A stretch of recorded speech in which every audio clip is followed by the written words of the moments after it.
Hi everyone! Welcome back to Daily Drizzle English. I'm so happy you're here with me today. In this video, we'll follow a true-to-life, surprising, and emotional story that will help you practice your English step by step. If you're learning English and want to improve your listening skills, this is the perfect video for you. And if you want to build confidence when speaking, you can also try something called shadowing. It's a powerful and simple method. You just listen and repeat after me, like my shadow. I'll speak slowly and clearly with a pause after each sentence so you can practice out loud. This will help you sound more natural and remember new words more easily. Now, let me tell you a little about today's story. Our main character, Lena, travels to San Francisco for a job interview. She's excited, hopeful, but then something unexpected happens. She sees her best friend's boyfriend with another woman. They're laughing, talking closely, and saying things that sound secret. Lena starts to believe she's discovered something serious. But is it the truth or just a misunderstanding? Let's find out together. Listen carefully, speak along with me if you'd like, and remember, every story is a chance to grow. Let's begin. My name is Lena, and today feels like the start of something big. I'm sitting on a plane, looking out the window as the clouds pass by slowly. Below me, somewhere, is San Francisco, the city I've only seen in movies or photos. And today, I'm not just visiting. I'm flying there for a job interview, a real opportunity, a chance to start fresh. When I opened my email last week and saw the message from the company, my heart almost stopped. "We found your resume online," it said. "We'd love to meet you in person." I couldn't believe it. Me? They wanted to meet me? I said yes, of course. I packed my things, booked my flight, and told my family. My mother smiled and hugged me. "I'm proud of you," she said. That sentence stayed with me. It made me feel strong. Now, on this plane, I close my eyes and imagine what could come next. If I get this job, I can move to San Francisco. I can build a new life here. I can help my family. I can grow. But at the same time, I feel a small ball of nervous energy in my chest. What if I don't get the job? What if I say something wrong? What if my English isn't good enough? I try to push those thoughts away. I tell myself I am ready. I have worked hard. I deserve this chance. Suddenly, a memory comes back to me. My best friend Camila, my sweet, funny, always there for me friend, told me months ago that her boyfriend moved to San Francisco. His name is Tom. I met him once, back when they were still in the same city. He was nice, smart, a little shy. I remember they looked happy together. I wonder, will I see him in San Francisco? That could be fun. Maybe he could show me around or give me a few tips about the city. The pilot's voice comes over the speaker. "Ladies and gentlemen, we'll begin our descent into San Francisco shortly." I take a deep breath. My heart beats a little faster. This is it. No turning back. I check my bag. Phone, wallet, notebook, all here. I open my phone and scroll through the company's website one more time. I want to be ready. I want to make a good impression. The plane starts to descend. I look out the window again. I see the ocean, then the city. Tall buildings, bridges, tiny cars below. A soft smile spreads on my face. This is a new chapter, I think. A new story. I don't know what will happen next, but I do know I'm ready to find out. San Francisco, here I come. As soon as the plane lands, I feel that mix of excitement and tension growing stronger inside me. The airport is big and bright, and everything feels a little faster here. People move with purpose. I grab my small suitcase and step into the city air for the first time. It smells like something fresh and new, and a little like coffee and ocean wind. A taxi takes me to my hotel. I give the driver the address, sit back, and try to calm my thoughts. I remind myself why I'm here. It's about the job. It's about my future. That's all I need to focus on. When I arrive at the hotel, I pull my suitcase into the lobby. It's modern and beautiful. Quiet jazz music is playing, and the floor shines like glass. I walk up to the front desk and smile at the receptionist. "Hi, my name is Lena. I have a reservation." She types something, then smiles back. "Yes, Miss Lena. Your room will be ready in about 30 minutes. Would you like to wait here in the lounge?" I nod politely. "Yes, thank you." I sit down on a soft green chair near the window. I open my notebook and glance at the questions I might be asked in the interview. But then something catches my eye. Just across the room, 2 people walk in. At first, I don't pay attention, but then I see his face. My eyes widen. Wait, is that Tom? Yes, it is. Camila's boyfriend. I know that face. I've only met him once, but I remember it clearly. He looks the same. Same calm expression, same way of standing with his hands in his jacket pockets. But he's not alone. He's with a girl I've never seen before.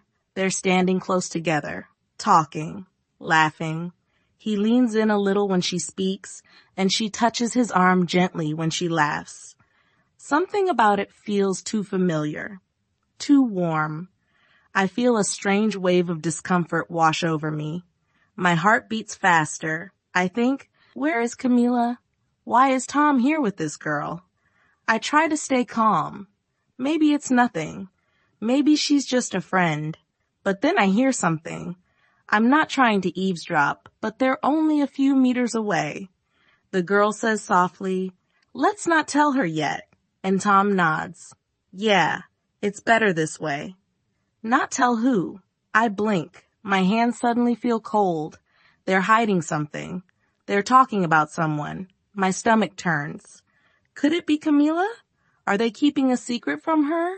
I don't want to jump to conclusions, but the pieces in my head start forming a picture I don't like. I watch as they keep talking. Her smile, his relaxed posture, the way they lean toward each other. It doesn't feel innocent anymore. I came to San Francisco for a job interview, but now sitting here in this hotel lobby, I feel like I've just stepped into a different kind of story. One I didn't expect. One I don't want to be part of, but can't ignore. I keep sitting there in the hotel lounge, notebook open in my lap, but I'm no longer looking at the words. My eyes stay fixed on Tom and that girl. They're not holding hands, but they don't need to. The way they look at each other says enough. I try to tell myself I'm overthinking. Maybe they're just old friends. Maybe the words I heard, "Let's not tell her yet," weren't even about Camila. But no matter how I twist it, the feeling in my stomach won't go away. It sits there like a stone, heavy, cold, uncomfortable. They're still talking. I hear her say again, a little louder this time, she doesn't know anything. And Tom responds, "Okay, it's better this way." Those words hit me like a wave. It's too clear now. They're hiding something, and it's about someone. I know that someone is Camila. I can feel it. I remember Camila's face when she told me how much she loved him, how she missed him after he moved. "He's different," she said. "He listens to me. He really cares." And now this. This isn't what someone who cares does. I want to believe it's all a misunderstanding, but deep down, I don't think it is. I look at Tom again. I try to find something kind in his expression, something to explain what I'm seeing. But he just looks so comfortable, at ease, not like someone doing something wrong. That's what makes it worse. He's not even nervous. He doesn't seem guilty. And the girl, she looks confident, almost proud, like this is normal for her. Like she belongs next to him. I start to feel angry, not just angry, betrayed. Not by Tom, but by the moment. By how something that looked like a peaceful afternoon turned into this secret storm. I think about standing up, about walking over there and saying, "Hey Tom, remember me? Lena? Camila's best friend? Want to explain what you're doing?" But I don't. I just sit and watch. Part of me wants to take a photo. Just one picture to send to Camila. She deserves to know, right? But then I freeze. What if I'm wrong? What if that's not what this is? What if I send her something that destroys her peace, and it's not even true? But then I hear the girl say, "I'll leave before she comes." And Tom replies, "Yes, that's best." That's it. That's the line that breaks something inside me. They are planning to hide this from her. This girl is leaving so Camila won't see her. They don't want her to find out. I put down my notebook. I can't pretend to focus anymore. My thoughts are spinning. I didn't ask for this. I didn't come here to spy on people or keep secrets. But now I know something, and I can't unknow it. My heart pounds. My fingers feel cold. This isn't just someone else's problem anymore. Somehow, I've been pulled into it. And the question echoes in my head again and again. What should I do? I sit there, frozen. My hands are resting on my lap, but they're not still.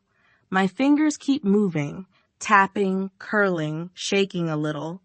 I try to breathe slowly, but everything inside me feels tight. I feel like I'm holding a secret I never wanted. I didn't come to San Francisco to spy on anyone. I came here to focus on my future. And yet here I am, stuck between what I saw, what I heard, and what I should do about it. Should I call Camila right now? Should I tell her everything, just like that? I imagine her voice on the phone, light and cheerful at first, then silent when I say the words, "I saw Tom with another girl." I picture the confusion on her face, the pain. I don't want to be the reason for that. But would I be the reason, or just the messenger? Still, my heart hesitates. Maybe I should talk to Tom instead. Just ask him. Maybe he'll tell the truth. Maybe there's something I missed, but another part of me doesn't trust him anymore. If he's really hiding something from Camila, then why would he be honest with me? Then there's the option I hate the most. Do nothing. Stay quiet. Pretend I didn't see anything. Let this moment disappear. But that feels wrong. Deep down, I know silence isn't neutral. Silence is a choice too. And if Camila finds out one day, if she looks at me and says, "You knew?" I don't think I could live with that. I shift in my seat. I look out the window, hoping the city can give me some kind of answer. But San Francisco doesn't know me. It just shines out there, golden and soft, as if nothing in the world is wrong. The girl is gone now. I saw her leave with her big purse and perfect smile. Tom stayed behind. He's talking to the front desk now, like nothing strange just happened. I feel like I'm holding two stories in my hands, one I want to believe and one I can't ignore. I want this to be a misunderstanding. I want Camila's love story to still be true. But what if it's not? What if what I saw is the real story, the one no one wants to say out loud? I whisper to myself, what should I do? But no answer comes. Just the soft buzz of the hotel lobby, the faint jazz music in the background, and the heavy beating of my heart. I think of all the times Camila was there for me, when I failed an exam, when I felt lost, when I had no one to talk to. She was the kind of friend who never turned away. Maybe this is my moment to do the same for her. But how? For now, I just sit. I don't stand up. I don't speak. I don't act. I just sit there in that green chair, caught in the quiet war between my mind and my heart, between doing what feels safe and doing what feels right. I stay in the chair, eyes on the floor, thoughts in a storm. Then I hear footsteps. slow, familiar. I lift my head. Tom is walking toward me, alone now. His hands are still in his jacket pockets. He doesn't look surprised, just calm, like this is any other moment. As he gets closer, he smiles. Lena? Wow, what are you doing here? I force a small smile. Hi, Tom. I'm here for a job interview, staying at this hotel, he nods. That's amazing. Good luck. I hope you get it. I nod too, but my throat is tight. I can't let this moment pass. I don't want to create drama. I don't want to accuse anyone. But I also can't walk away with this question burning inside me. So I say it, softly but clearly. Who was that girl with you just now? For a second, Tom's face doesn't change. Then his eyebrows lift and he tilts his head. What girl? I look at him carefully. The girl who just left. You were with her at the table. She said something about not telling her yet. You nodded. I saw you. And then something strange happens. He laughs. Not loudly, not mockingly, just a short, warm, surprised laugh. Like I've said something silly. Oh, he says. You mean Maya? That's my sister. My heart skips. Your sister? Yeah, he says, still smiling. My little sister. She came to town for the weekend. She wanted to surprise our mom. Now I blink, trying to piece together what I just heard. But I heard you say something about not telling her yet. I thought. He nods. Yeah, Maya was talking about our mom. We're planning a surprise party for her birthday. She doesn't know Maya's in town. We're keeping it a secret until tonight. I stare at him. I feel my face grow warm. My chest tightens, but this time from something else. Not suspicion, not worry, just pure embarrassment. I thought. I start, then stop. I shake my head slowly. I thought you were hiding something from Camila. His smile softens. No, not at all. Camila's the only girl for me. I feel my shoulders drop, like I've been holding them up for hours. I'm so sorry. I completely misunderstood. He chuckles gently. It's okay. I guess it looked kind of strange, didn't it? I nod, laughing a little now too. Yeah, it really did. There's a small pause. Then Tom says again, Good luck on your interview, Lena. You're gonna do great. Thank you, I say, and then he walks away. Just like that, the whole story I'd created in my mind disappears. The secret meeting, the betrayal, the suspicion, all of it. Just a misunderstanding, a complete twist. And now I'm sitting here, not angry, not confused, just surprised at how easily I let a few words and glances lead me somewhere completely wrong. I sit back in the green chair, stunned. My heart, which was pounding with suspicion just minutes ago, now feels strangely light and also a little embarrassed. My face is warm, my ears are hot, and I feel like I've just stepped out of an imaginary world I built all by myself. I stare at the empty space where Tom stood a moment ago. His words keep echoing in my head. That was my sister. We're planning a surprise for our mom. I close my eyes and replay everything I saw earlier, this time with new meaning. The way they laughed together, it wasn't romantic. It was familiar, like siblings. The way she touched his arm, that's something I do with my own brother sometimes when we joke around. The phrase, let's not tell her yet, it wasn't about Camila. It was about their mom. Suddenly everything makes sense. Everything fits. And I can't believe how quickly I had jumped to the worst possible conclusion. I let out a breath I didn't realize I was holding. Oh no, I whisper to myself. What was I thinking? I cover my face with my hands for a moment. I can't help but laugh, but it's the kind of laugh that comes from relief and a little shame. I almost ruined something. I almost called Camila. I almost caused pain over nothing. Just a shadow in my mind that I mistook for truth. How fast it all happened. A few words. A few looks. That was all it took for me to start creating a whole story. Secret meetings, lies, betrayal, and now I know none of it was real. I didn't see the truth. I saw a story shaped by fear and worry, not reality. And Tom, he didn't even seem upset when I asked. He laughed. He explained. He was kind. That makes me feel even worse. He could have been angry or defensive, but he wasn't. He just smiled and forgave me like it was no big deal. That makes me realize something. I'm lucky. Lucky that I asked before I acted. Lucky I didn't send a message to Camila. Lucky I paused. Because if I had followed that wave of emotion, I might have caused damage that couldn't be taken back. I glanced down at my notebook. My job interview questions are still there, but now they feel distant. I came here to build a new life, to find new beginnings. And yet, in just one afternoon, I almost created unnecessary heartbreak.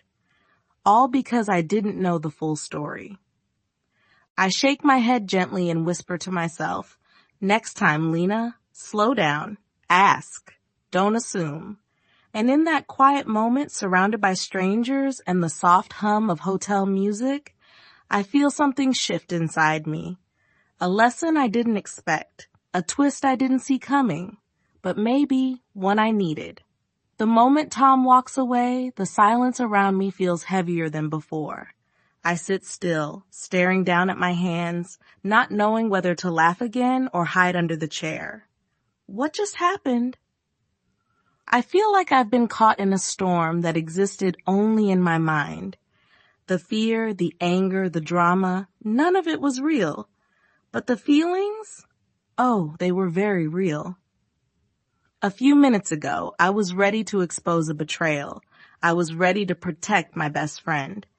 But now I'm left with something else. Embarrassment. A deep, slow, uncomfortable kind. The kind that makes your cheeks stay warm long after the moment has passed. I can still hear my own voice when I asked him, who was that girl? And I can still hear his calm reply, that was my sister. He didn't judge me. He didn't get angry. But that almost made it worse, because it showed me how quickly I had doubted him, how easily I believed the worst. I sigh and lean back in my chair. My job interview is in 2 hours.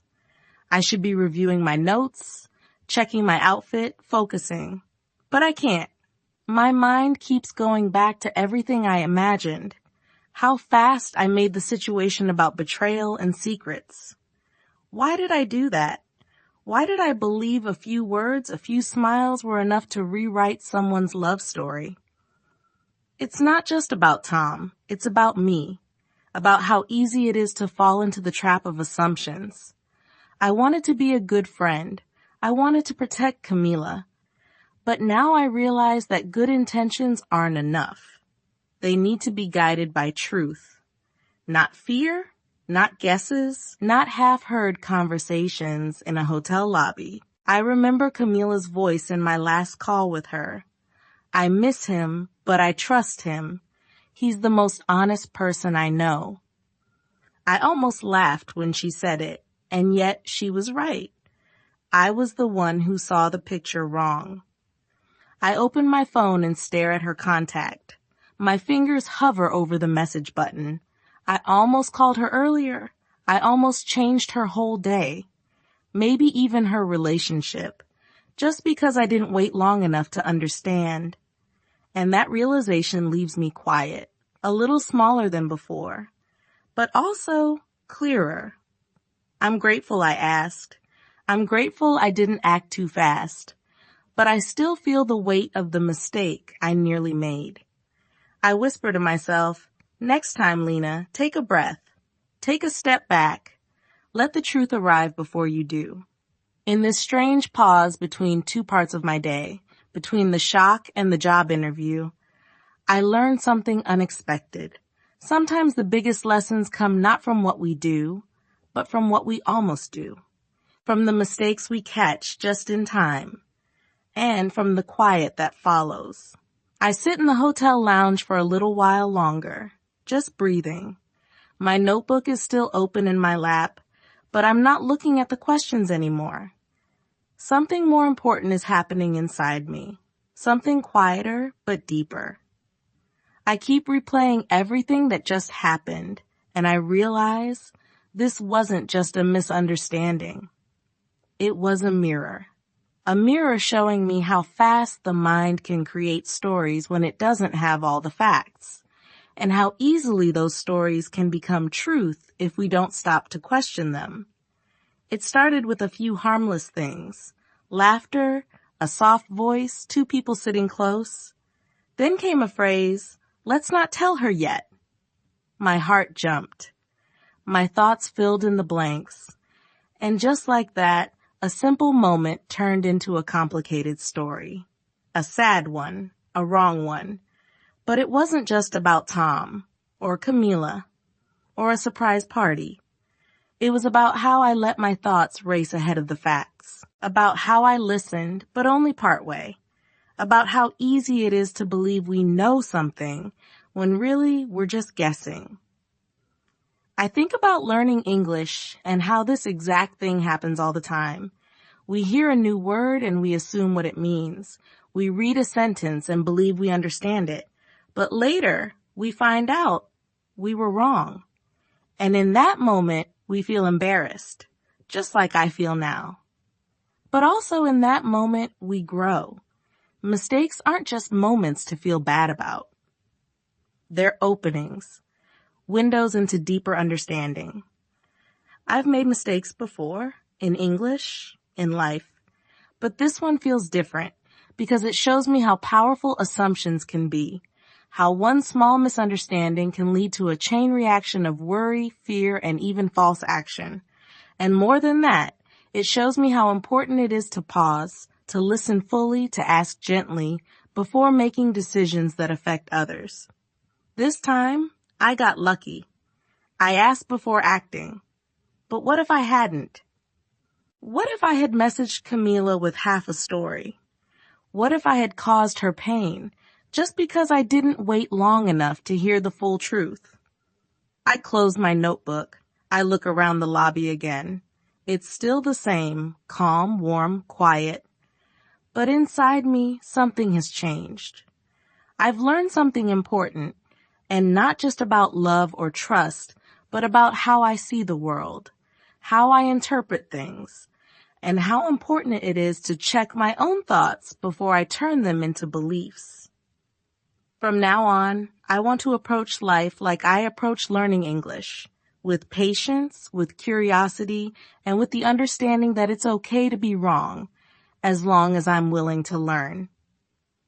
This lesson wasn't in a textbook. It wasn't something I studied for. But it's one I'll remember every time I hear something I don't fully understand, and every time I feel the urge to jump to conclusions. Just like in language in life, understanding takes time, and we grow one quiet correction at a time. As I sit with my notebook closed and my thoughts still unfolding, I begin to see something clearly. Something that connects what just happened to the way I've been learning English all these years. It's strange, but also comforting. This experience, this almost mistake, is not so different from how I've misunderstood words in the past. The process is the same. We see a little, we hear a little, and we think we understand the whole story. But language, like life, is full of shadows and layers. What we think we know isn't always the truth. And that's okay. I think back to when I first started learning English. I used to get frustrated when I couldn't understand a full sentence. I would hear a word like fine and think it always meant good. But later I learned that sometimes I'm fine doesn't mean I'm happy. It means I don't want to talk about it. That realization changed everything. It taught me to listen more deeply, to pay attention not just to the words, but to the feeling behind them.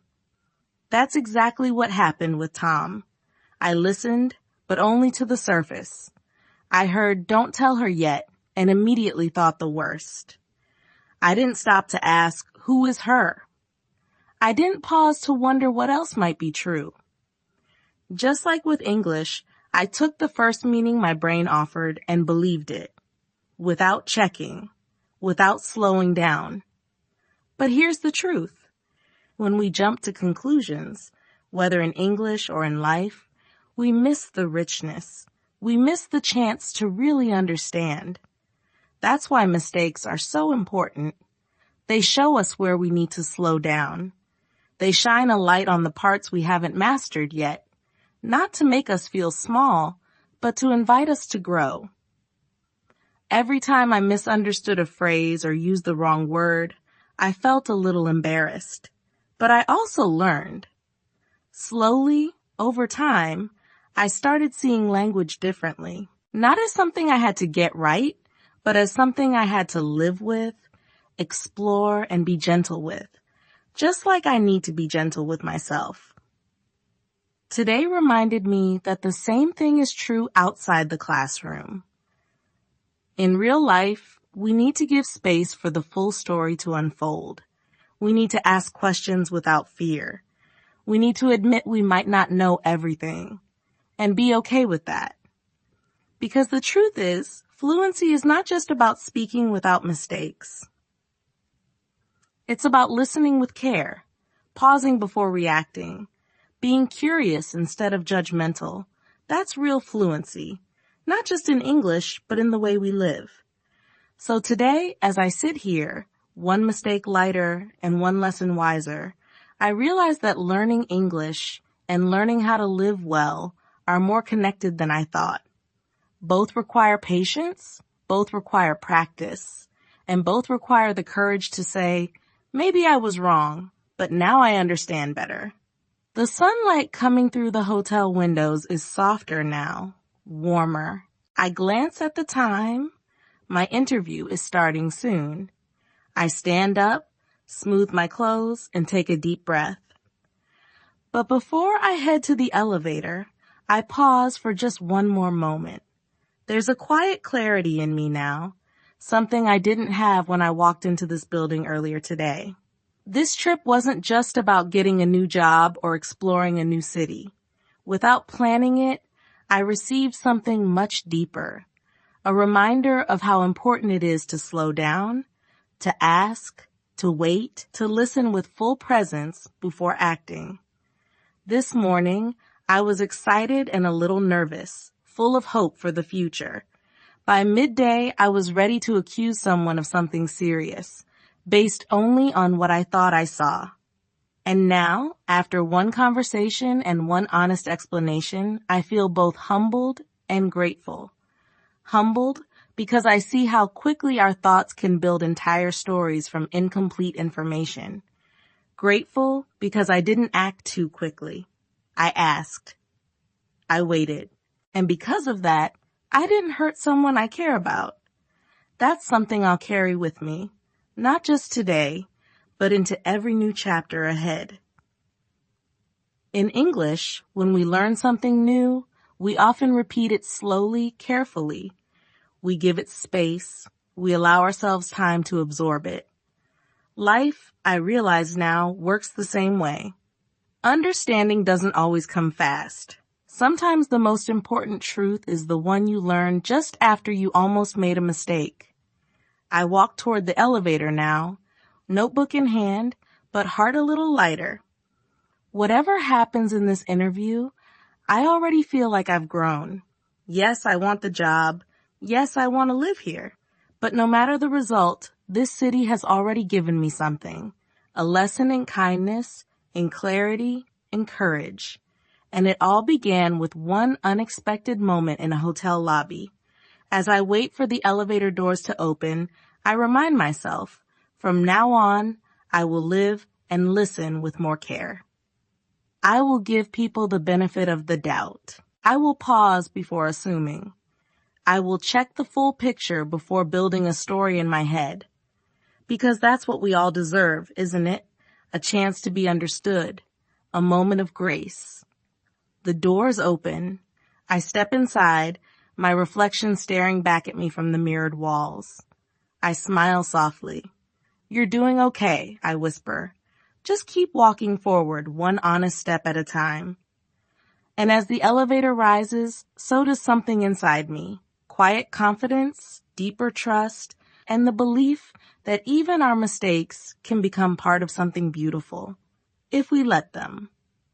And so, that was my first day in San Francisco, a day I thought would be just about a job interview, but turned out to be about something more. A moment that reminded me to listen before judging, to ask before assuming, and to trust that sometimes the full truth just needs a little more time to appear. Whether it's in English, in friendships, or in life, understanding takes patience. But when you take that time, what you find is often better and more honest than what you imagined. If you enjoyed this story and want to keep growing your English step by step, I invite you to subscribe to Daily Drizzle English. We're here to learn not just vocabulary and grammar, but real understanding through stories that speak to your heart. So stay curious, stay kind, and remember, every sentence you listen to, every word you speak, brings you closer to the version of you who speaks English with calm, confidence, and care. See you in the next story. Keep going. You're doing beautifully.